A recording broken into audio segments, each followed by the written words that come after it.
morning, viewer. Welcome to our Glory Globe TV. Yes, a really amazing news and breaking news for our viewer. Viewers, at this point, avian flu H5N1 is thought to have very limited ability to transmit between humans.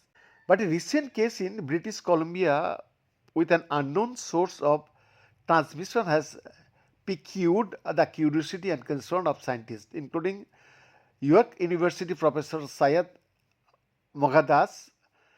Did this lone case come about through transmissions from an animal or another person? And if it was via human transmission, what methods would control its spread in the human population?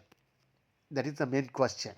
Viewers, for the same director of York's agent-based modeling laboratory in the Center of Excellence in AI for Public Health Advancements, Moghaddas and a group of researchers used modeling to understand the best spread control measures should human-to-human transmission become possible.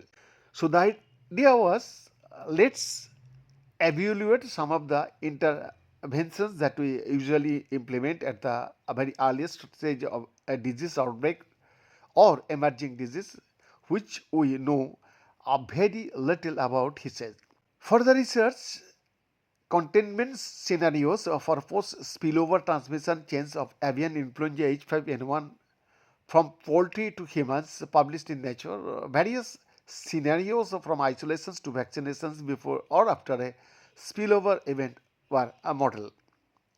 Viewers, it is one of only a few studies that have explicitly modeled outbreak dynamics following spillover into humans or the effectiveness of public health interventions in early and highly uncertain phases of virus development. As a professor of computational epidemiology and vaccine science in York's Faculty of Science, Moghaddas and his colleagues were already collecting data on H5N1 cases in the United States when the Canadian case arose. So, given the unknown nature of transmission, so the team decided to pivot their work to look at what was happening in BC.